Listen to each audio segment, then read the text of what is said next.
The autumn evening air carried the scent of burning leaves and distant barbecue smoke as Sarah Mitchell walked up the stone pathway to her college friend's house. The two-story colonial home glowed warmly from within, and she could already hear the familiar sounds of laughter and conversation drifting through the windows. It had been 3 years since their graduation from State University, and their annual reunion had become a cherished tradition among their tight-knit group of friends. Sarah adjusted the strap of her purse and took a deep breath. These gatherings always brought a mix of emotions. Joy at reconnecting with people who had shaped her college years, but also a subtle anxiety about the inevitable questions about her life and career.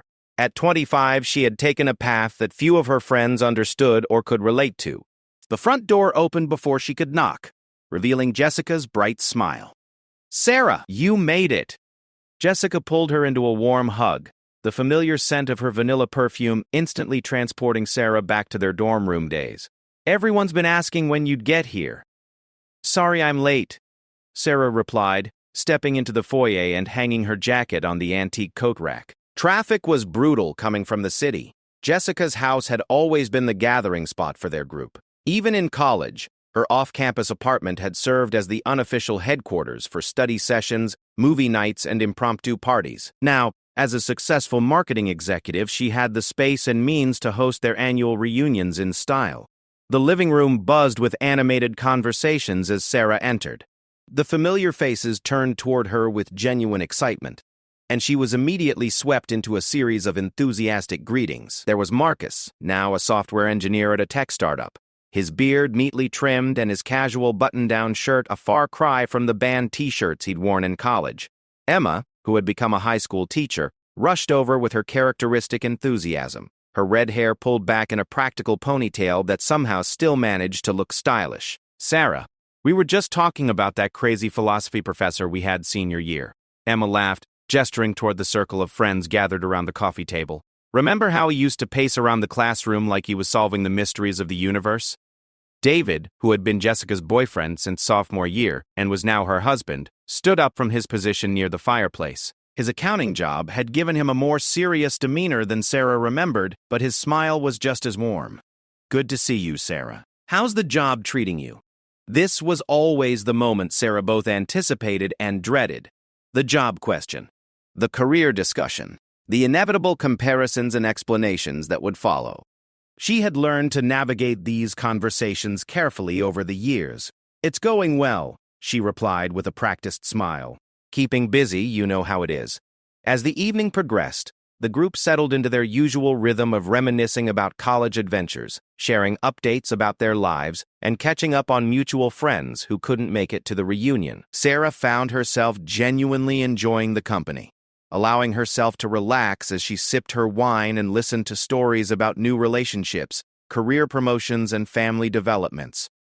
The conversation flowed naturally from topic to topic. Marcus entertained everyone with tales from his startup's chaotic work environment, complete with ping-pong tournaments and employees bringing their dogs to the office. Emma shared funny stories about her students, including a particularly memorable incident involving a science experiment gone wrong and a classroom full of smoke.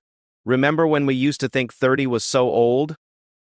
Jessica laughed, refilling everyone's wine glasses. "And now here we are, practically ancient by our 20-year-old selves. Standards."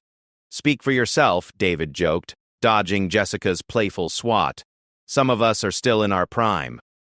As the night wore on, the group's inhibitions lowered along with the wine levels in their glasses. The conversations became more animated, the laughter louder, and the stories more embellished with each retelling.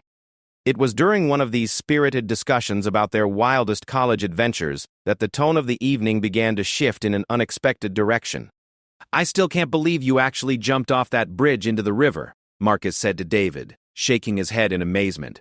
"That was either the bravest or stupidest thing I've ever seen."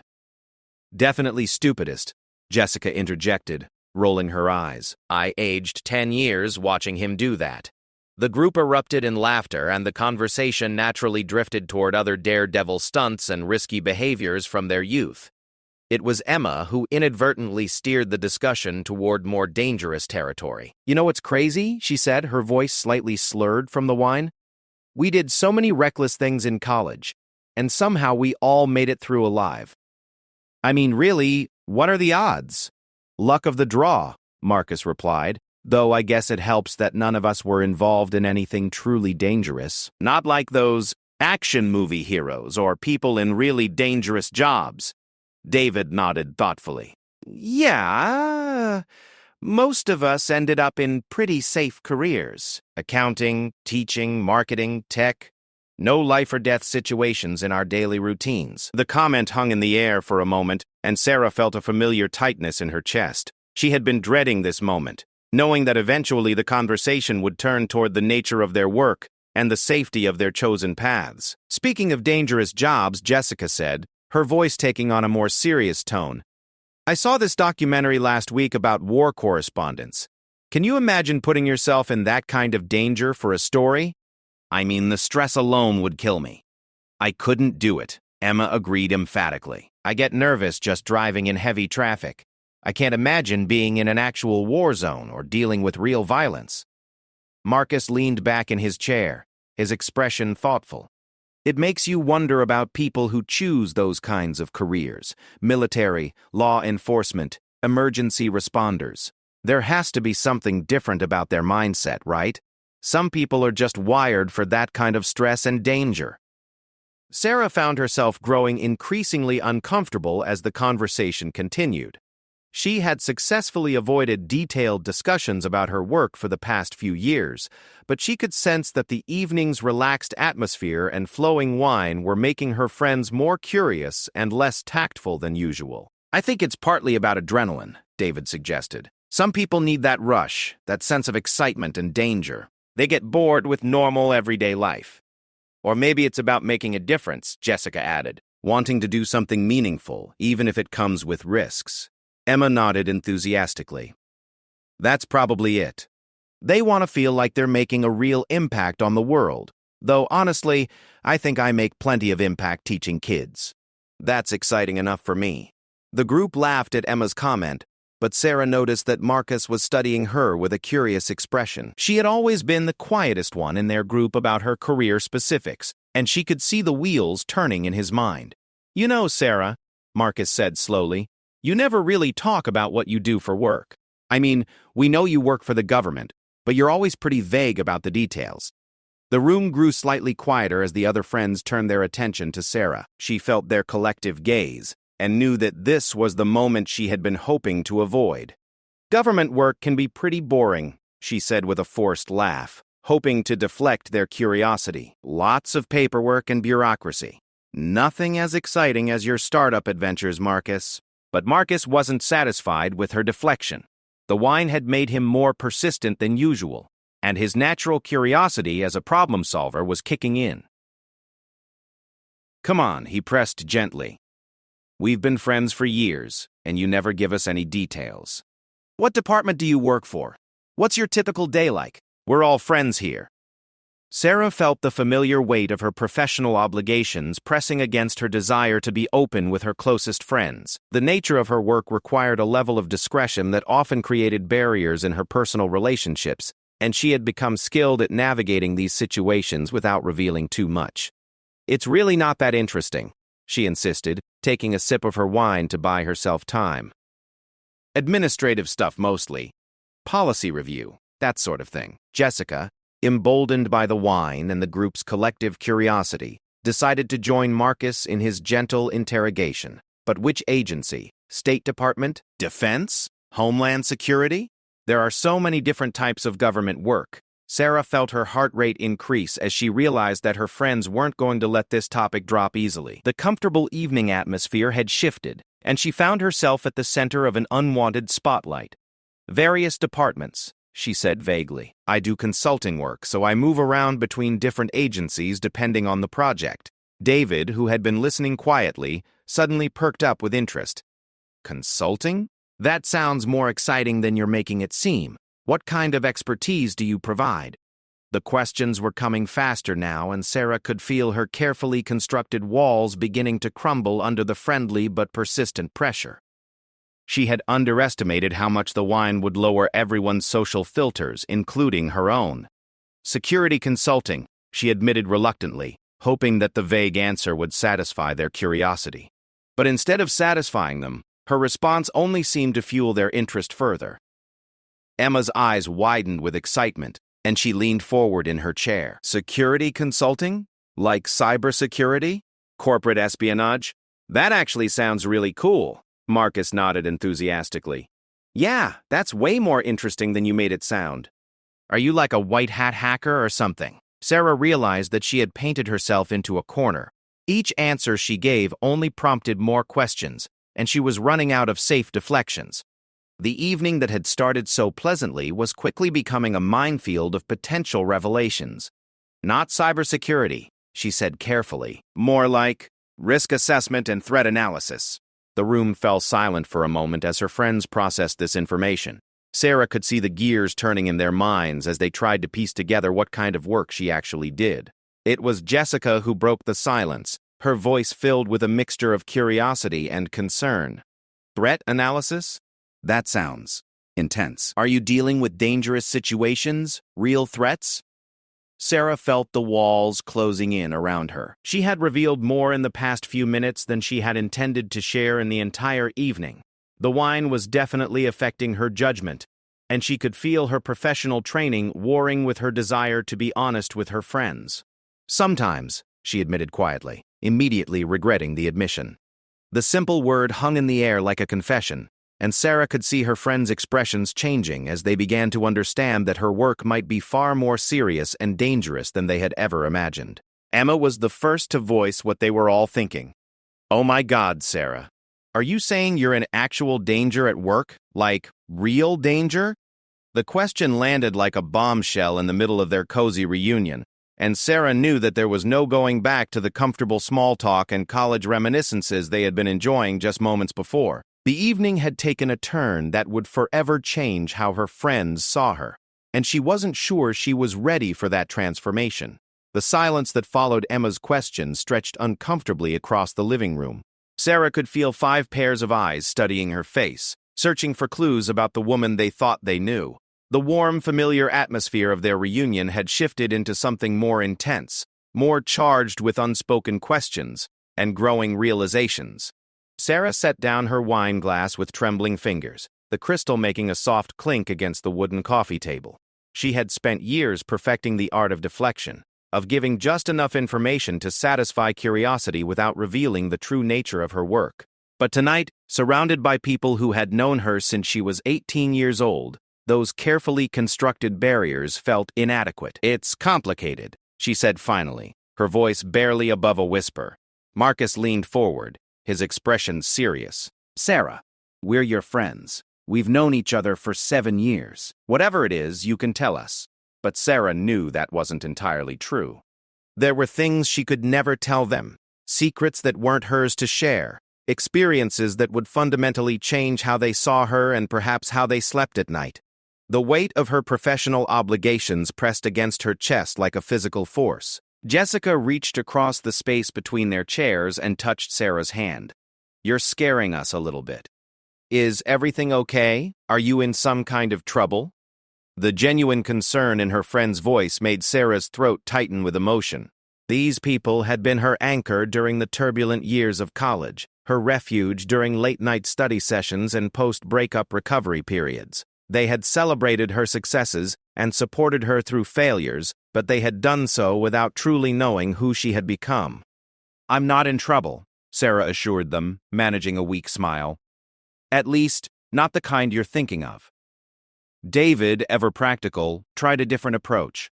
Okay, let's back up. You said you do risk assessment and threat analysis for the government. Can you tell us what that means in general terms? Like, hypothetically?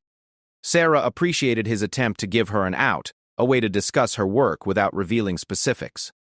But she realized that even general terms would paint a picture that her friends weren't prepared to see.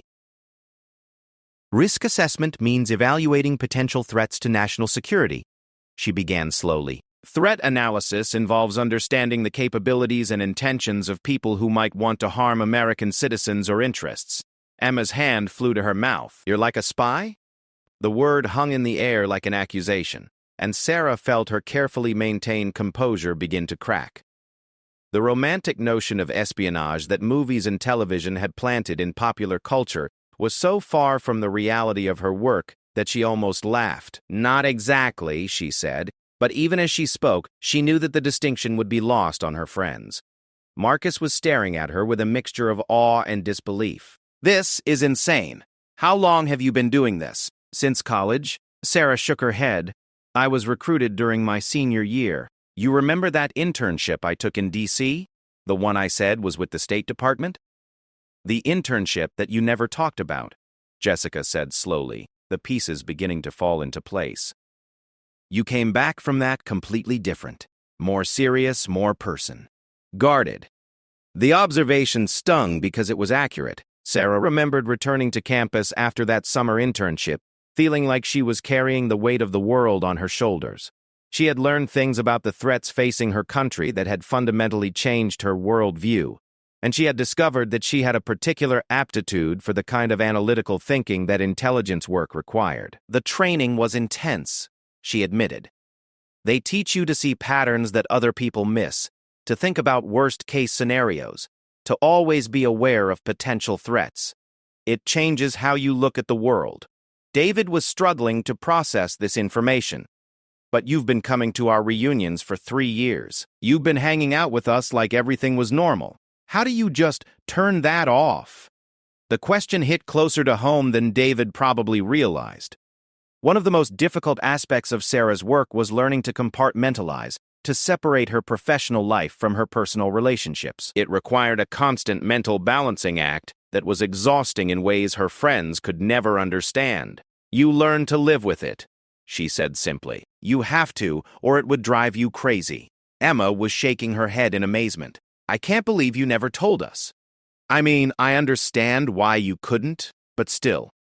All these years and we had no idea." "What exactly do you do?" Marcus asked, his curiosity overcoming his shock. "Like, on a typical day?" Sarah hesitated. Even with her friends, there were lines she couldn't cross, information she couldn't share, but she could give them a general sense of her world without compromising operational security. "I analyze intelligence reports," she said carefully. "Information from various sources about potential threats. I try to identify patterns, assess credibility, determine which threats are real and which are noise." "Intelligence reports," Jessica repeated slowly. "From, like, agents in the field?" The question made Sarah's stomach tighten. Her friends were venturing into territory that she absolutely couldn't discuss, but their natural curiosity was driving them deeper into dangerous conversational waters. "I can't talk about sources," she said firmly. "That's not something I can ever discuss." But the damage was already done. Her friends' imaginations were filling in the blanks with scenarios pulled from spy novels and action movies.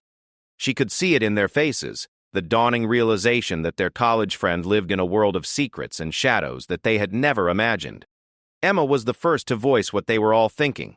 "Have you ever been in actual danger? Like physical danger?" The question Sarah had been dreading finally arrived. She looked at her friends' faces, seeing genuine concern mixed with morbid fascination. How could she explain that danger was a relative concept in her world? That the threats she analyzed were often abstract until they suddenly became terrifyingly real. "Sometimes the work involves risk," she said carefully, "but we're well trained. We know how to handle difficult situations." Marcus wasn't satisfied with her diplomatic answer. "That's not what Emma asked. Have you personally been in danger?" Sarah felt trapped between her loyalty to her friends and her professional obligations. These people had known her since she was young and naive, when her biggest worry was whether she would pass organic chemistry. How could she explain that she had traveled to countries where American intelligence officers were actively hunted, that she had sat in rooms with people who had blood on their hands, that she had made decisions that might have saved lives or cost them? "There have been situations," she admitted reluctantly. The admission sent a visible shock through the group. David actually stood up from his chair, beginning to pace the way he used to during stressful exam periods. "Situations," he repeated. "What kind of situations?" Sarah closed her eyes for a moment, remembering the weight of a ceramic vest under her clothes in a dusty compound outside Kandahar, the hypervigilant awareness of every person in a crowded market in Istanbul, the cold fear that had settled in her stomach, when her cover story was questioned by suspicious security forces in a country she couldn't name. "I can't give you details," she said quietly. "But yes, there have been times when things got complicated." Emma was staring at her with tears in her eyes. "Sarah, you could have been killed. You could have just disappeared, and we never would have known what happened to you." The raw emotion in her friend's voice threatened to break down Sarah's carefully maintained composure. The isolation that came with her job was something she had accepted as necessary, but hearing it reflected in Emma's words made it feel suddenly unbearable. "The risk is part of the job," she said, falling back on the clinical language that helped her cope with the emotional weight of her choices. "We accept it because the work is important." Jessica had been quiet during this exchange, but now she spoke up with a question that cut to the heart of the matter. "What kind of threats are you analyzing? What are we talking about here?" Sarah knew she couldn't answer that question directly, but she could see that her friends needed some context to understand why she had chosen this path. "The threats you see on the news," she said carefully, "represent maybe 10% of what's actually out there. For every attack that makes headlines, there are dozens that are stopped before they can happen. For every terrorist plot that succeeds, there are hundreds that are disrupted in the planning stages." The room fell silent as her friends absorbed this information. Sarah could see them processing the implications, beginning to understand the hidden war that was constantly being fought to protect the normalcy they took for granted. Marcus broke the silence with a question that revealed how fundamentally their perception of her had changed. "How many people have you saved?" The question was impossible to answer because intelligence work didn't offer clean metrics or clear victories. Sarah's analysis might contribute to stopping a plot, but dozens of other people would be involved in the actual intervention. The connections between her work and real-world outcomes were often invisible, even to her. "I don't know," she said honestly. "That's not how it works. You do your job, you provide the best analysis you can, and you trust that other people will use that information to keep people safe." Emma was shaking her head in wonder. "I complain about lesson plans and parent-teacher conferences, and you're literally saving lives. We're both contributing to society," Sarah said, but even as she spoke, she knew that the comparison felt hollow. Her friends were beginning to see her as someone fundamentally different from themselves, someone who lived in a more dangerous and important world. The conversation was interrupted by the sound of Marcus's phone buzzing with a text message. As he glanced at the screen, Sarah felt a familiar spike of hypervigilance.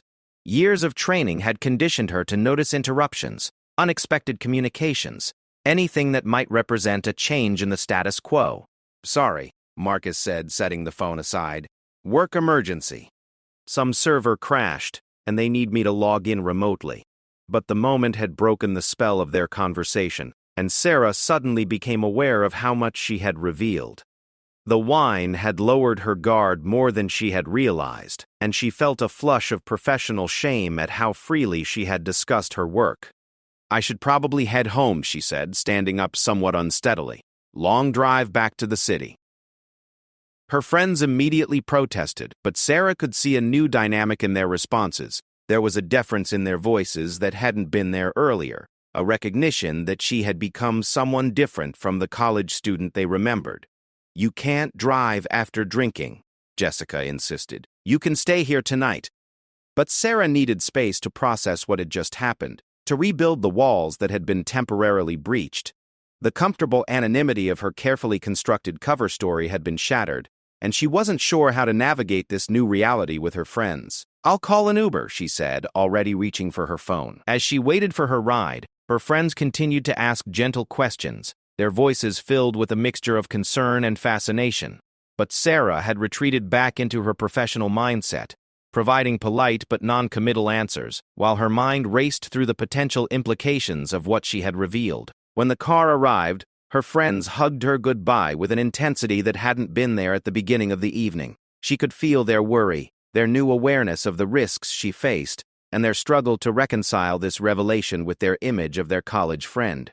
As the Uber pulled away from Jessica's house, Sarah stared out the window at the familiar suburban streets and wondered if she had just lost something precious and irreplaceable. The normal life she had tried to maintain alongside her classified existence felt suddenly fragile. threatened by her own moment of weakness and honesty. The following Saturday evening found the same group of friends gathered again, this time at Marcus's downtown loft apartment. What had been intended as a casual follow-up to their reunion had transformed into something else entirely. The revelations of the previous weekend had created an undercurrent of tension and fascination that none of them quite knew how to navigate. Sarah had debated whether to accept Marcus's invitation at all.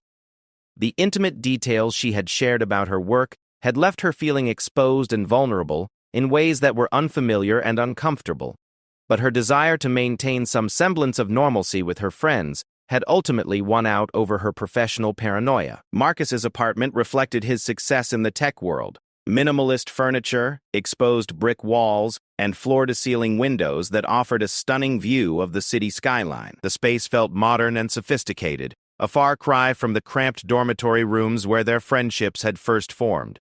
"I got that wine you like," Marcus said, greeting Sarah at the door with an awkward smile. The easy familiarity that had characterized their friendship for years had been replaced by a careful politeness that made Sarah's heart ache. As the evening progressed, Sarah became increasingly aware of how differently her friends were treating her. Their conversations were more careful, their questions more tentative. She could see them mentally editing their complaints about work stress or relationship problems, suddenly aware that their concerns might seem trivial in comparison to whatever dangers Sarah faced in her professional life. Emma, who had always been the most emotionally expressive member of their group, seemed particularly affected by the revelations of the previous weekend. She kept stealing glances at Sarah when she thought no one was looking, as if she were trying to reconcile the woman sitting across from her with some new mental image of a mysterious government operative. "So," Jessica said during a lull in conversation, "I've been thinking about what you told us last week." Sarah felt her stomach tighten with apprehension. She had known this conversation was inevitable, but that didn't make it any easier to navigate. "I know it was probably hard to share that with us," Jessica continued carefully, "and I want you to know that we're all really proud of the work you're doing. It's incredible that you're out there protecting people." The sentiment was genuine and well-meaning, but it highlighted exactly what Sarah had feared would happen. Her friends were beginning to see her as some kind of hero figure rather than the person they had known and loved for years. The pedestal they were placing her on felt isolating and false. "I'm just doing my job," Sarah said quietly. "It's not as dramatic as it probably sounds." But David shook his head emphatically. "Sarah, come on. You're being way too modest. What you do matters. Like, really matters. Most of us just push papers around or teach kids or write code. You're actually making a difference in the world." The comparison stung because Sarah knew it wasn't fair. Each of her friends contributed to society in meaningful ways, but her revelation had created an artificial hierarchy that diminished their accomplishments while inflating hers. "Teaching kids is incredibly important," Sarah protested. "Emma, you're shaping the next generation. That's huge." But Emma waved off her comment with a self-deprecating laugh. "Please, I'm teaching middle school math. You're literally fighting terrorists or whatever." The casual way Emma referenced her work made Sarah wince, everything that had served from depending subject of the popular media preparations. But correcting their misconceptions would require revealing more details than she was comfortable sharing, that they began to be a dirty, comfortable fissure. As the evening wore on, the conversation kept returning to Sarah's work despite her attempts to redirect it toward other topics. Her friends seemed hungry for details, desperate to understand this hidden aspect of her life that had been revealed to them. "I have to ask," Marcus said during dessert, his voice lowered as if they might be overheard. "Have you ever had to, eliminate someone?" The question hung in the air like a grenade with the pin pulled. Sarah felt the familiar surge of adrenaline that came with potentially dangerous situations, even though she was sitting safely in her friend's living room. "I'm an analyst," she said firmly. "I work with information, not direct action." But Marcus wasn't satisfied with her deflection. "Okay, but what about the people you work with? Your colleagues? Some of them must be involved in more hands-on operations." Sarah could see where this conversation was heading, and every instinct told her to shut it down immediately. Her friends were venturing into territory that was not only classified but potentially dangerous for them to know about. "Marcus, I really can't discuss operational details," she said, her voice taking on the authoritative tone she used in professional settings. The shift in her demeanor was subtle but noticeable, and Sarah saw her friends exchange glances. She was inadvertently demonstrating the professional side of her personality that they had never seen before, the side that was trained to compartmentalize information and maintain operational security at all costs. Emma, perhaps emboldened by the wine, decided to push further. But hypothetically, if someone you analyzed turned out to be planning something terrible and the only way to stop them was through extreme measures, would you be okay with that? The philosophical question forced Sarah to confront the moral complexities of her work in a way that her training had taught her to avoid. In the abstract world of intelligence analysis, she could distance herself from the ultimate consequences of her recommendations. But Emma's question stripped away that protective layer of abstraction. "That's not really how it works," Sarah said slowly. "There are always multiple options for addressing threats. Violence is a last resort." "But it is a resort," David pointed out. "I mean, sometimes it comes to that, right?" Sarah felt cornered by her friend's persistent questioning. Their natural curiosity was driving them to seek answers that she couldn't provide, and their lack of understanding about operational security was making the conversation increasingly dangerous. "Can we please talk about something else?" she asked. But even as she spoke, she knew that the genie was out of the bottle. Her friends had glimpsed a world that fascinated and terrified them, and they weren't ready to let go of it. Jessica, perhaps sensing Sarah's discomfort, attempted to steer the conversation in a different direction. "What about the personal cost? I mean, keeping secrets from everyone? Living with that kind of stress? How do you handle it?" The question was more perceptive than Jessica probably realized. The psychological toll of intelligence work was something that Sarah struggled with daily, but it wasn't something she had ever been able to discuss with anyone outside of her professional circle. "You learn to cope," she said simply. "The work is important enough to make the sacrifices worthwhile." But Emma wasn't satisfied with platitudes. "What kind of sacrifices? Like, specifically?" Sarah hesitated, considering how much truth she could safely share. Her friends deserved some understanding of why she had become more distant over the years, why she was always vague about her personal life, why she sometimes seemed to be carrying invisible burdens. "Relationships are hard," she admitted. "When you can't be completely honest about who you are or what you do, it creates distance. People sense that you're holding back, even if they don't understand why." The admission hung in the air, and Sarah could see her friends processing the implications. They were beginning to understand that her secretiveness hadn't been a choice but a professional necessity, and that it had cost her more than they had realized. Marcus set down his wine glass and leaned forward intently. "Is that why you never got serious with anyone after college, because of your job?" The personal question hit closer to home than Sarah was prepared for. Her romantic life had indeed been complicated by her work, but not in the ways her friends probably imagined. The challenge wasn't just about keeping secrets. It was about finding someone who could handle the reality of what she did without being overwhelmed or intimidated by it. "Partly," she said carefully. "It's hard to build something real with someone when there are fundamental parts of yourself that you can never share." The conversation was becoming more intimate and revealing than Sarah was comfortable with, but she could see that her friends needed to understand the human cost of her choices. They were struggling to reconcile their image of her as a successful professional with the growing realization that her success had come with significant personal sacrifices. "That's so unfair," Emma said, tears welling up in her eyes. "You're out there protecting all of us, and you have to give up normal happiness to do it." Sarah felt a familiar frustration at her friend's romanticized view of her situation. The reality was more complex and less noble than Emma's emotional response suggested. "It's not about giving up happiness," Sarah corrected gently. "It's about making choices. Every job comes with trade-offs. This one just happens to involve more secrecy than most." But David wasn't buying her attempt to downplay the situation. "Sarah, come on. You're talking about potentially life-threatening situations and complete isolation from normal relationships. That's not a typical career trade-off." The conversation was spiraling into territory that made Sarah increasingly uncomfortable.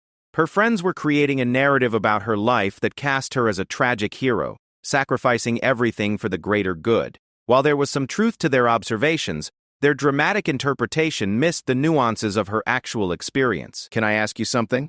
Marcus said suddenly, his voice taking on a more serious tone than Sarah had heard from him all evening. Sarah tensed, sensing that whatever was coming would be significant. "Okay." Marcus glanced around at the other members of their group, as if seeking their permission or support for whatever he was about to say. The moment felt charged with anticipation and something that might have been dread. "We've been friends for 7 years," he began slowly. "We've shared everything with each other. Our dreams, our failures, our stupid mistakes, our proudest moments. And now we find out that you've been living this whole other life that we knew nothing about." Sarah nodded, unsure where he was going with this observation, but sensing that it was building towards something important. "The thing is," Marcus continued, "knowing what we know now about your work, about the kinds of threats you analyze and the situations you've been in, I keep thinking about something." He paused, and Sarah could see him gathering courage for whatever question he was about to ask. The room had grown quiet, with all attention focused on Marcus and the obvious weight of his impending inquiry. "In your line of work," he said finally, "dealing with the kinds of people you deal with, analyzing the kinds of threats you analyze. Sometimes the analysis isn't enough and more direct action has to be taken." Sarah felt her pulse quicken as she began to understand the direction of his questioning. This was exactly the kind of territory she had been hoping to avoid, but Marcus seemed determined to push forward. "What I'm asking is," Marcus continued, his voice dropping to almost a whisper, "in all your years of doing this work, with all the dangerous people you've encountered, and the threats you've had to help neutralize." He paused again, and Sarah could see her other friends leaning forward slightly, their curiosity overcoming their social restraints. "What's your kill count?" The question landed in the quiet room like a physical blow. Sarah felt the color drain from her face as she processed what Marcus had just asked, the casual way he had phrased it, as if he were asking about her favorite movie or her college GPA, made it somehow more shocking than if he had asked with obvious gravity. Around the table, her other friends reacted with a mixture of gasps and nervous laughter. Emma covered her mouth with her hand while Jessica looked mortified by Marcus's directness. David just stared at Marcus in disbelief. "Jesus, Marcus," David said. "You can't just ask someone that." But Marcus held up his hand defensively. "What? We're all thinking it. I mean, she's been doing this work for years, dealing with terrorists and whatever. It's a legitimate question." Sarah sat frozen in her chair, staring at Marcus as if seeing him clearly for the first time. The question revealed so much about how fundamentally her revelation had changed her friends' perception of her. They no longer saw her as Sarah from college who struggled with organic chemistry and cried during sad movies. Instead, they saw her as some kind of lethal government operative, whose job involved ending lives. "That's not," she began, then stopped. How could she explain the vast gulf between their media-influenced understanding of intelligence work and the reality of her analytical role? How could she make them understand that her job was about preventing violence, not committing it? Emma was shaking her head rapidly. "Marcus, that's horrible. You can't ask her about something like that." But Sarah could see in Emma's eyes the same morbid curiosity that had driven Marcus to voice the question. They were all wondering the same thing. Marcus had simply been brave or foolish enough to say it out loud. The question hung in the air between them, creating a chasm that Sarah wasn't sure could be bridged. In that moment, she realized that her attempt to maintain normal relationships alongside her classified existence had been fundamentally flawed. Her friends would never be able to see her the same way again, and perhaps more importantly, she was beginning to question whether she knew herself as well as she thought she did. The silence that followed Marcus's question seemed to stretch on forever. Sarah could feel her heart pounding in her chest as she stared at her friends' expectant faces. The casual way Marcus had asked about her kill count, as if it were a video game statistic rather than a matter of life and death, had shattered something fundamental in their relationship. She could see the various emotions playing across their faces. Emma's horrified fascination, Jessica's mortified curiosity, David's uncomfortable anticipation, and Marcus's stubborn insistence that his question was reasonable. They were all waiting for her answer, and Sarah realized that whatever she said next would forever change how these people, her oldest and closest friends, saw her. "Marcus," she said quietly, her voice steadier than she felt, "that's not a question you ask someone." But Marcus, emboldened by wine and what he seemed to perceive as his right to know everything about his friend's life, wasn't backing down. "Why not? We're friends. We share everything with each other. And this is, obviously, a huge part of who you are." "No," Sarah said firmly, "it's not." The contradiction seemed to confuse Marcus, and Sarah could see him struggling to understand how someone could work in intelligence and claim that violence wasn't a fundamental part of their identity. "But you must have been involved in operations where people died," he pressed.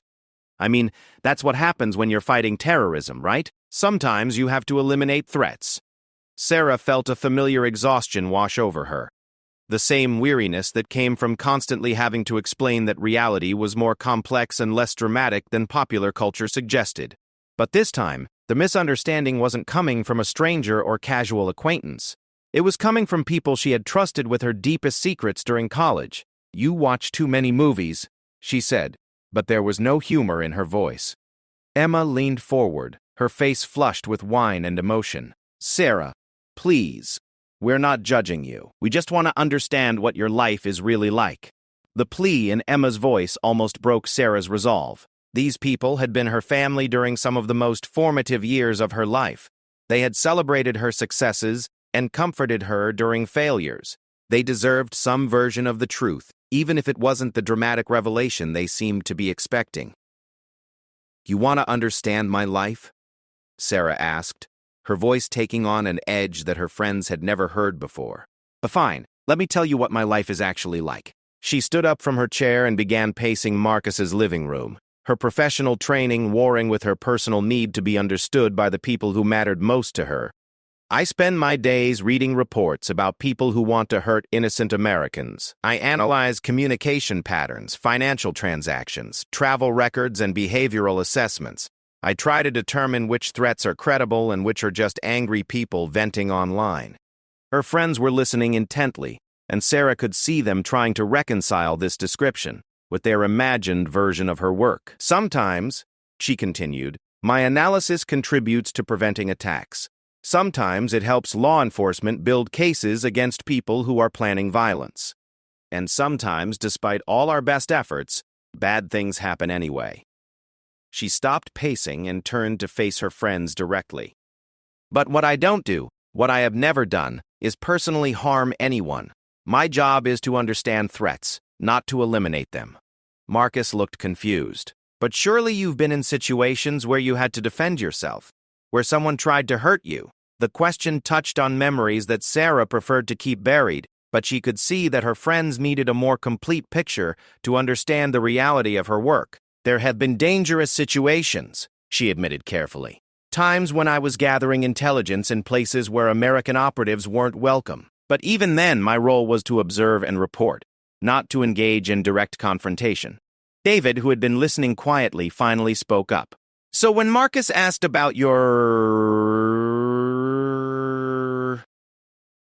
kill count, the answer is 0?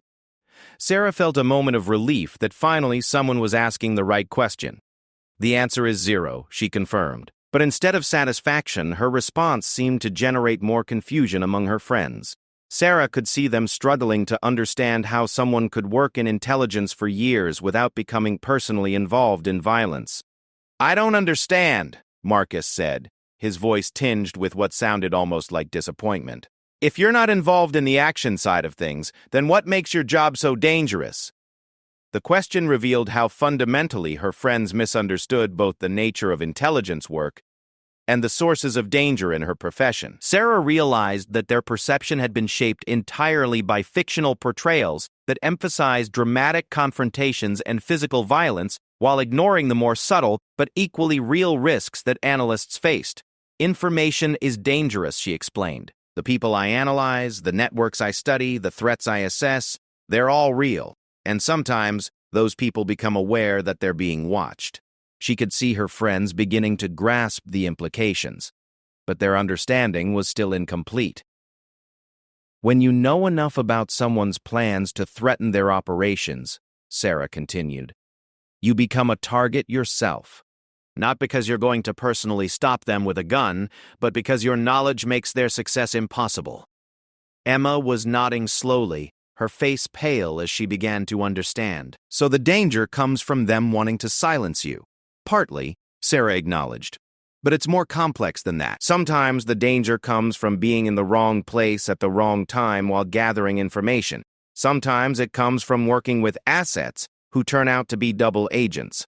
Sometimes it comes from foreign intelligence services who view any American operative as a legitimate target. The room had grown quiet as her friends absorbed this information. Sarah could see them recalibrating their understanding of her work, moving away from action movie scenarios toward a more realistic appreciation of the risks involved in intelligence gathering. Jessica was the first to speak. So all these years, when you've been vague about your work, you've been protecting us from knowing that you were in this kind of danger?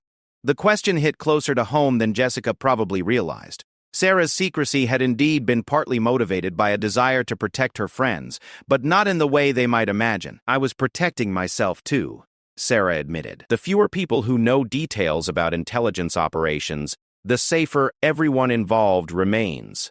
It's not just about operational security. It's about keeping you safe from people who might try to use your knowledge against me. Marcus looked stricken. Use our knowledge against you? How? Sarah hesitated before answering, knowing that her explanation would probably frighten her friends more than comfort them. If hostile actors know that I have close personal relationships with specific individuals, those people become potential leverage points, she said carefully. Threats against friends or family members can be used to compromise intelligence officers. The implication of her words settled over the group like a dark cloud. Emma actually gasped, her hand flying to her throat as she understood what Sarah was suggesting. You mean that by knowing about your work, we could become targets ourselves? David asked, his voice barely above a whisper. Sarah felt a familiar weight of responsibility settle on her shoulders. This was exactly why intelligence officers were discouraged from maintaining close personal relationships with civilians. The potential for innocent people to become collateral damage was too high. The risk is minimal, she said quickly, seeing the fear in her friend's eyes. Most of the people I analyze are focused on larger targets. They're not going to waste resources on civilian assets unless the intelligence officer is involved in something particularly significant. But her reassurance seemed to have the opposite effect. Marcus was staring at her with a mixture of awe and terror. Particularly significant? He repeated. What does that mean? How significant is your work? Sarah realized that she had inadvertently revealed more than she intended. Her friends were now not only aware of her involvement in intelligence work, but beginning to understand that her role might be more important than she had initially suggested. I can't discuss the specifics of my current assignment, she said firmly. But Jessica was shaking her head in disbelief. Sarah, this is insane. You're sitting here telling us that knowing about your work could potentially put us in danger, and you're still being vague about what you actually do. The frustration in Jessica's voice was palpable, and Sarah could understand her friend's perspective. From the outside, her continued secrecy probably seemed unnecessarily paranoid or self-important. But from Sarah's perspective, every additional detail she revealed created new vulnerabilities for everyone involved. The vagueness isn't a choice, Sarah explained. It's a requirement. There are things I literally cannot tell you, not because I don't want to, but because doing so would violate federal law and potentially compromise ongoing operations. Emma had been quiet during this exchange, but now she spoke up with a question that cut to the heart of the matter. Do you regret it? She asked softly. Choosing this life? Giving up normal relationships and putting yourself in danger for work that you can't even talk about? The question forced Sarah to confront feelings that she had spent years avoiding. Did she regret her choices? The isolation, the constant vigilance, the inability to share her experiences with the people closest to her.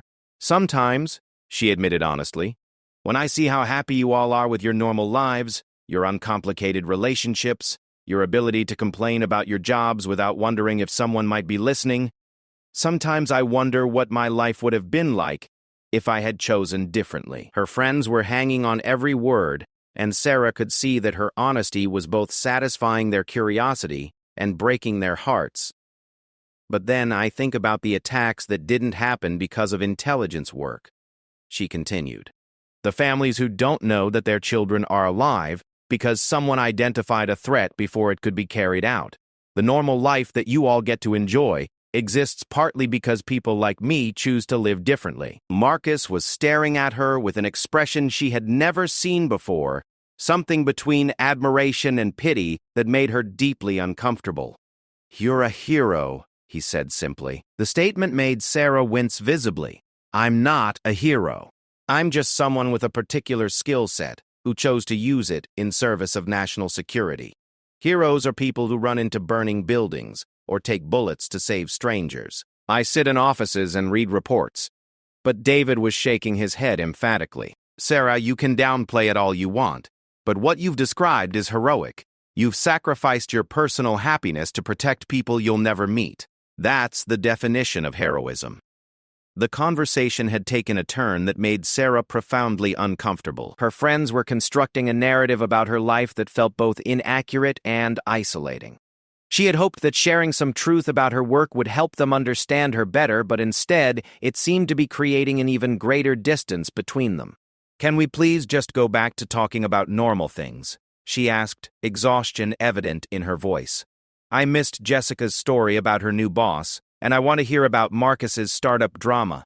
But her friends seemed unable to return to casual conversation. The revelations of the evening had fundamentally shifted their perception of Sarah and their understanding of their own place in the world. "How do we go back to complaining about traffic and office politics when we know what you're dealing with?" Emma asked, tears streaming down her face.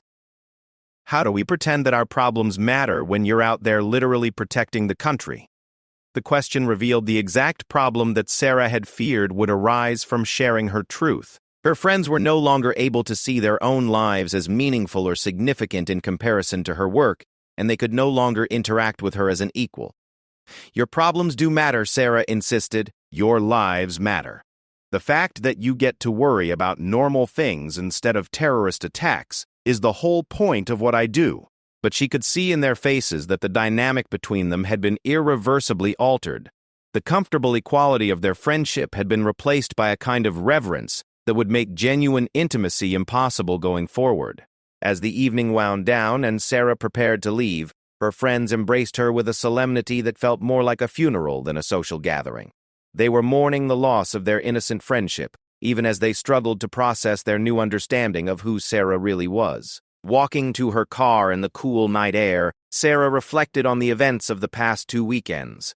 She had thought that sharing some truth about her work would help her maintain meaningful connections with her oldest friends. Instead, she had learned that some secrets were too big to be absorbed by normal relationships. The cost of her honesty had been higher than she anticipated. She had not only lost the comfortable anonymity that had allowed her to maintain friendships outside of her professional circle, but she had also burdened her friends with knowledge that would forever change how they saw both her and themselves. As she drove through the quiet suburban streets toward her apartment, Sarah wondered if this was how all intelligence officers eventually learned to live, surrounded by people who knew fragments of their truth but could never fully understand the weight of the secrets they carried. The isolation that came with her job was no longer just a professional requirement. It had become a fundamental aspect of who she was. The question that Marcus had asked so casually, "What's your kill count?" would probably haunt their friendship forever. Not because of the answer she had given, but because it revealed how impossible it would be for her civilian friends to ever truly comprehend the reality of her world. The gulf between their perception and her experience was simply too vast to bridge, no matter how much truth she was willing to share. In the end, Sarah realized, some prices were too high to pay for the comfort of being understood. The work she had chosen required not just professional competence and personal courage, but also the ability to carry her burdens alone. That, perhaps more than any physical danger she might face, was the true cost of the life she had built in service to her country.